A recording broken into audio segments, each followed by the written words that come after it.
Hello and welcome to day 14. So I have a confession to make. And that confession is that I really don't know how some technology works, right? Um, and that's an interesting confession to make, especially for a techie like me. And what I'm really talking about here at the moment is I had no idea or no clue how the tool that I'm actually using to record these videos actually works and how to actually get the most out of it. And I'm talking about OBS, right? And the thing about OBS is it's a great open source tool that you can use to produce content like this.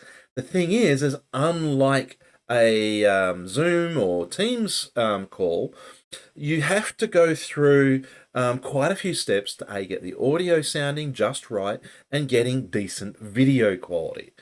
Um, Now, those other tools, Zoom and Teams and other online web tools and such like for video conferencing, are really great for getting the most out of, well, what's really a really bad camera, right? And what I'm talking about is the camera that's typically inbuilt into your um, your device, your laptop in this case. So I'm using a Mac. Now, Mac is usually considered good quality. All Apple products are considered a great quality product. However, their webcams are, what's the technical term? Well, they're shite. They're really crappy, right? And I really hope Apple go and actually fix that because they can do so much better, right?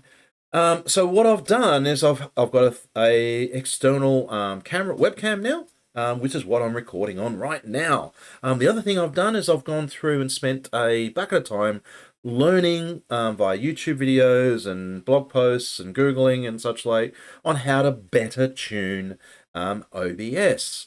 And then I've also added a Stream Deck and a few other little tools. Stream Deck is a external keyboard-like device where you can program it to do certain things. For example, I can go across to my screen and I can show a web browser and the screen in terms of, this is OBS Studio, right? And you see I'm down in the corner here as a little icon. And you can go download this for Windows, Mac, and OS, and you can do lots of cool stuff. Now, it's quite a technical tool, and it does take time for you to learn it. What I wanted to do is use this as an opportunity to just say that technology in itself, anytime you adopt new technology, there's going to be a learning curve. Don't expect people to be productive immediately.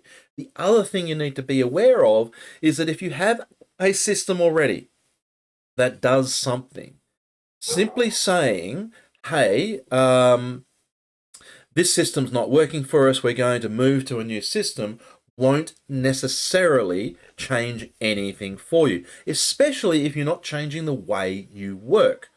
And I've seen this so many times for sometimes multi-million-dollar projects where what they'll do to save money is they'll go, oh, the system's not working, we need a new system, we'll put in a new system that will fix it, thinking that it's the technology that's at fault.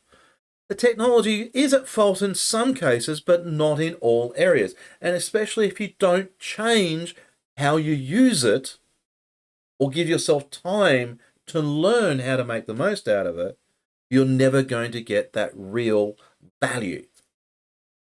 And whenever you're adopting technology and new systems or new processes, it takes time.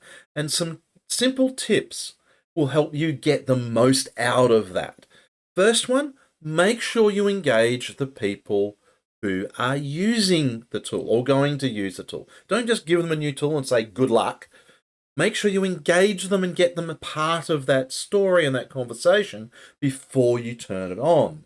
Now, they may not be able to change it or they may not influence how it changes, but at least they feel part of it and valued as part of that. They're more likely to give it a good go. The next tip is don't skimp on training and education. Sometimes in some systems, it's actually better to train people on how to use it, at least in a generic form, before you start actually designing and implementing the thing. And then come back towards the end once you're ready to go and do a training that's very specific and bespoke to what it is you need people to do with it now that it's running, right? Don't skip that. Don't Don't be tempted to remove that thinking I am going to save money. You're actually going to cost you more money than it would be to take that out. So make sure that's in there. And the third thing that you want to do is to look for champions, right? Those people within your business who are really curious about how the system works. They want to learn more, and they're the go-to person in your work groups, within your teams, where others within those teams will naturally gravitate to. Now, throughout my corporate career, that's what I ended up being. Just by virtue of how I love discovering how these things work, I became that go-to person. Identify those people early and make sure they're empowered and give them flexibility and access to resources, either external consultants or training or extra support to allow them become experts in that, and then they can convey the knowledge to the rest of your team. All right. So new tech takes a while, but don't skip on that user education and the user empowerment and engagement as part of that if you really want to get the most value and the most return on investment on any new system you put in.